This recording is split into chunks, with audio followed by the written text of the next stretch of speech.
Welcome back. Well, today we're going to review an fMRI study that was performed on long-term meditators. And I'm particularly aware of this one because one of my close teachers, Locke Kelly, was one of the subjects in the study. And the goal of the study was to explore how meditation affects two primary networks in the brain, the external task positive focus and the internally focused default mode network.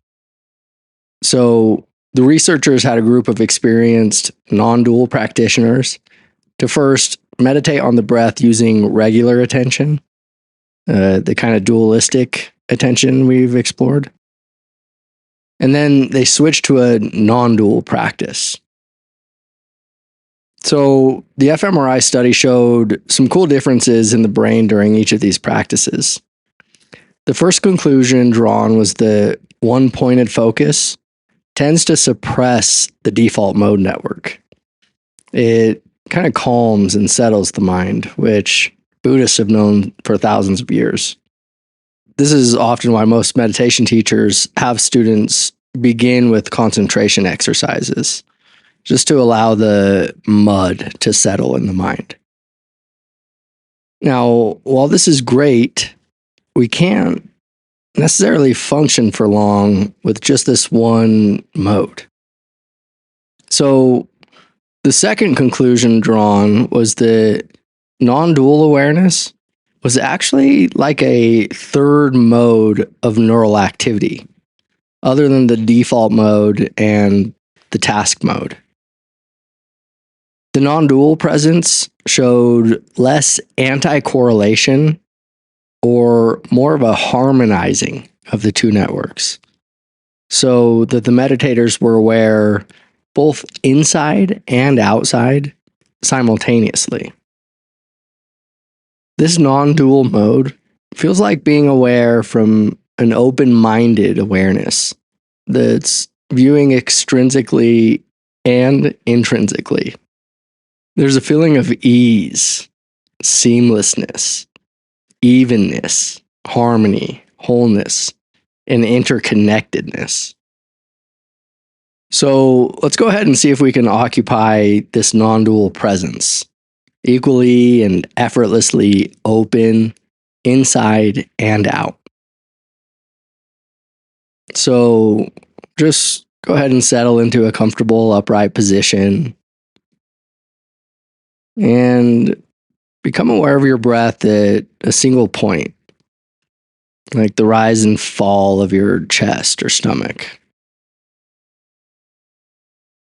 Just focusing on the particular experience in this single area of your body.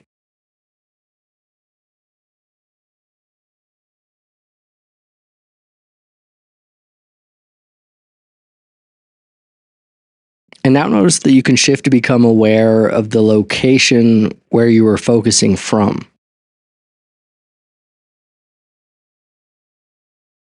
And once you've opened to be aware of this location, allow awareness to move from thinking to hearing. Just hearing. Awareness and hearing. Not interested in what you're hearing, but curious, where is the hearer? See if you can notice what it's like to hear without a hearer.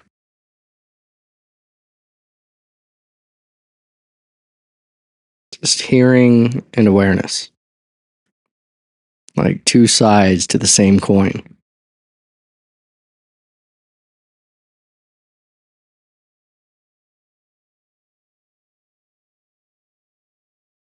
And now notice that awareness can open to be interested in the space in which sound is coming and going.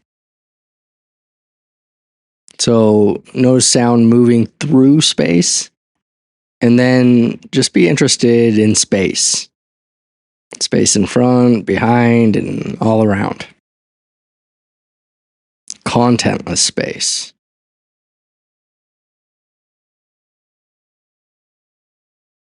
Just allowing awareness to continue to the furthest place that sound can be heard.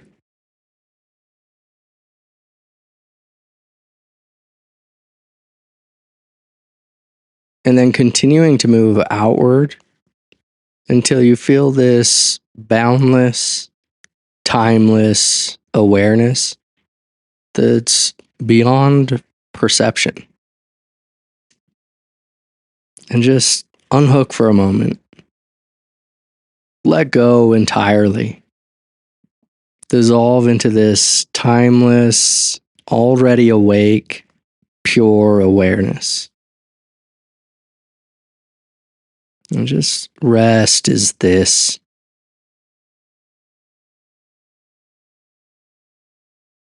Letting go, and letting be.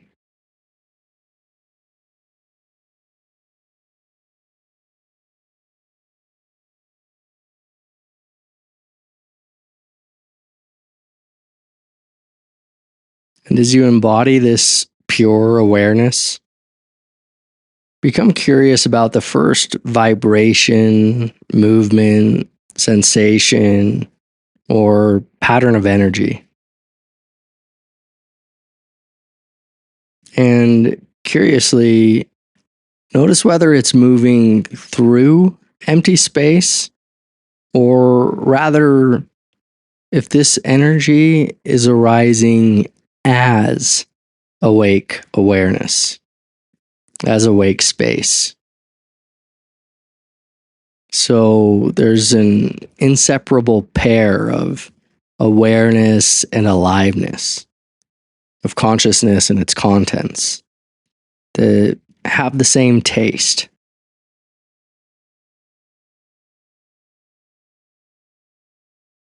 Just feeling this alert awareness that's equally outside and within. Noticing that this location of perception is boundless and here, everywhere, nowhere, and now. So that you're aware of movement, stillness, and space within and without. Noticing that your body has no boundary, that there's no real inside and outside. There's just awareness. Sounds outside, sounds inside, both made of awareness. Imagination and the visual field of the world. Again, both just made of awareness.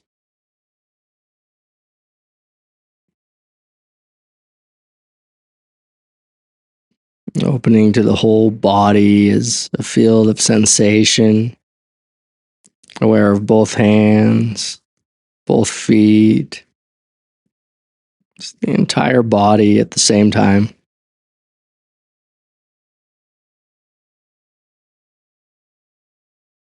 And see if you can notice this tendency to go outside and then inside. Just curious if the two modes of cognition are still alternating.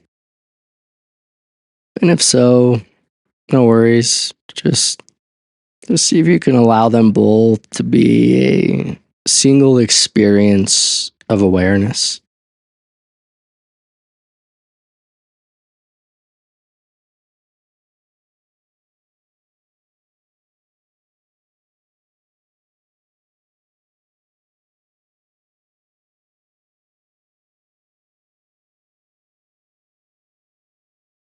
Embodying this alert, awake, and alive, all-encompassing presence. Not struggling or judging or analyzing. but just becoming familiar with this push pull as an experience.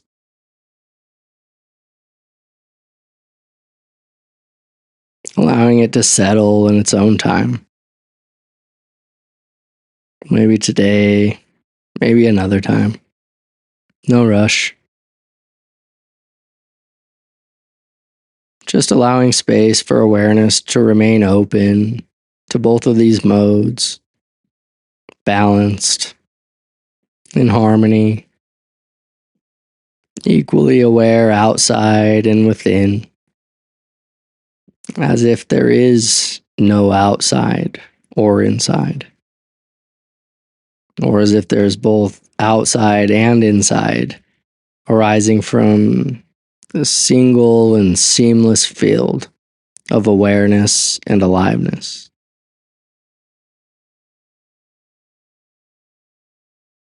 And as you get up, just see if you can stay balanced and open, allowing all senses to be equally open, with the information going to this spacious and pervasive awake awareness rather than the little thinker in the center of our heads.